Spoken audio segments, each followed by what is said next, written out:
లేదమ్మా, ఆ భుజంగం ఖచ్చితంగా చనిపోయాడు. మీరు పొరపాటు పడి ఉంటారు. లేదు విశ్వనాథం గారు, నేనేమాత్రం పొరపాటు పడలేదు. నేను వాడిని కళ్ళారా చూశాను. వాడు ఇంకా బ్రతికే ఉన్నాడు. వాడు చావు ఎలా తప్పించుకున్నాడో మీరు తెలుసుకోవాలి.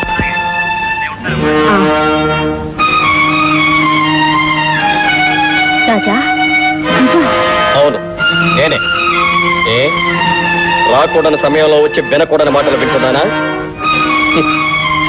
నా తావుకి చాలా తెలివిగా పథకం వేశావు.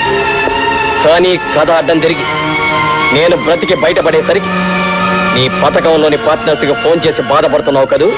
ఎవడు వాడు? నువ్విచ్చే డబ్బు కాసపడి నన్ను చంపాలనుకున్న నీచుడెవడు? ఇప్పుడు నీతో నా హత్యా ప్రయత్నం గురించి ఫోన్ నా మాట్లాడిన ఆ పాపిస్తూ వాడెవడు? ఏమిటి బాబు ఆ మాటలో? నిన్ను చంపాలని పథకం వేశానా? నా ప్రాణానికి ప్రాణమైన బిడ్డవి నేను నీ ప్రాణాలు తీయాలని అనుకుంటానా? నేను నీ అమ్మని బాబు. ఏ అమ్మైనా కొడుకు 100 ఏళ్లు జీవించాలని దీవిస్తుందే తప్ప కావాలని కోరుకోదు బాబు. అమ్మ ఎవరికి నువ్వు అమ్మవి? నాకు నిజమేమిటో తెలుసు, నువ్వేమిటో తెలుసు. నేను కళ్ళు తెరిసిన మరుక్షణమే నా కన్న తల్లి కన్ను మూసింది. పసివాడినైనా నా మీద ప్రేమ నటించి మా నాన్నగారిని నీ మాయలో పడేసి.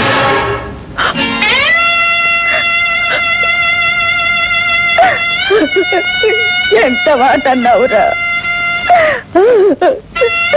నా పేగు తెంచుకుని నువ్వు పుట్టకపోయినా నా కన్న బిడ్డకు కూడా ఇవ్వకుండా నీకు నా పాలిచ్చి పెంచానురా. నా రక్తం పంచి నిన్ను కనకపోయినా నా ప్రేమతో నిన్ను పెంచానురా.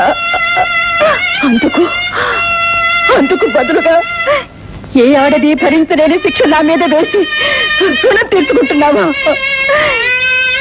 ఇన్నేళ్ళ నా నమ్మకానికి, ఎన్నో ఏళ్ళ నా విశ్వాసానికి నువ్వు ఇలాంటి బహుమతిస్తున్నావా?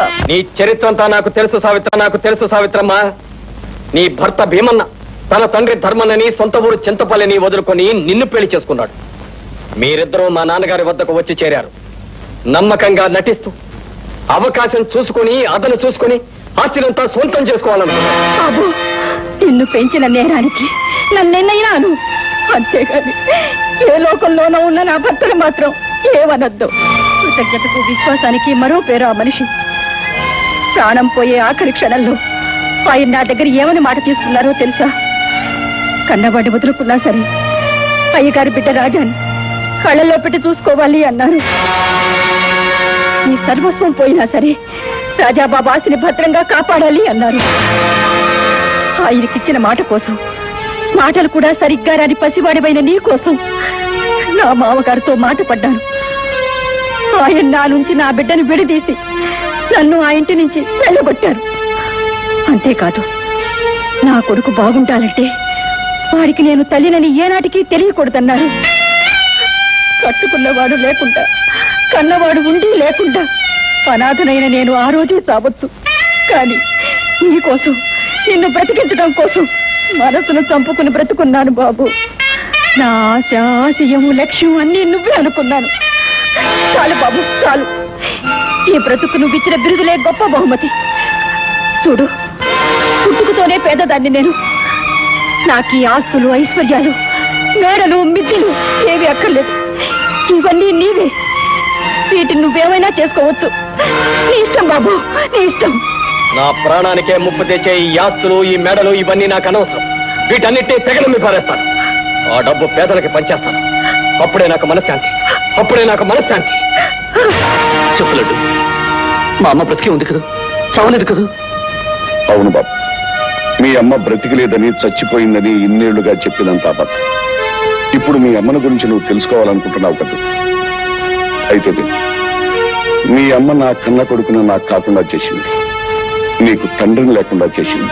ఎదులడ్డు, మా అమ్మ ఖచ్చితంగా అలా చేసి ఉండదు. ఇతరులకు వెలుగునివ్వటం కోసం తనకు తానుగా కరిగిపోయే హారతి కర్పూరం లాంటి మా అమ్మ అలాంటి పని ఎప్పుడూ చేసుడదు. నువ్వు చెప్పింది నేను విన్నట్టు ఎవరో చెప్పింది నువ్వు విన్నావే తప్ప నువ్వు కళ్ళారా చూడలేదుగా. చెప్పు లడ్డు తాత, మా అమ్మను నాకెందుకు దూరం చేశావు? అమ్మ ప్రేమని అమ్మ మమతని నాకు లేకుండా ఎందుకు చేశావు? ఎందుకు చేశావు? మీ అమ్మలాగే నేను నిన్ను ప్రేమించానుగా బాబు. ప్రేమించావు లడ్డు, ఎంతో ప్రేమించావు. కానీ ఒక్క విషయం, ఈ రోజు ఒక మనిషి మా అమ్మ పతితన్నాడు, పాతకన్నాడు, పాపాత్మురాలన్నాడు. గుండె పగిలేలా ఆ దేవత కుమిలి కుమిలి ఏడుస్తుంటే కనీసం అమ్మ అంటూ ఆ తల్లిని దగ్గరకు తీసుకుని కన్నీళ్లు తుడవలేకపోయాను. ఆ మాటలన్న మనిషిని కొట్టి ఆమె పాదాలపై పడవేయలేకపోయాను. కారణం, మనమెవరి ఉప్పు తింటామో వారి పట్ల విశ్వాసంగా ఉండాలని నువ్వు నేర్పిన పాఠం లడ్డు, నువ్వు నేర్పిన పాఠం. అందుకే చేతులు లేని వాడిలా, చేతగాని వాడిలా బండరాయిలా చూస్తూ ఉండిపోయాను లడ్డు, బండరాయిలా చూస్తూ ఉండిపోయాను లడ్డు. నా స్థానంలో నువ్వు ఉండి అక్కడ జరిగింది నువ్వు కళ్ళారా చూసుంటే నువ్వు కూడా ఆ దేవత పాదాలపై పడి దండం పెట్టుండేవాడివి లడ్డు, దండం పెట్టుండేవాడు.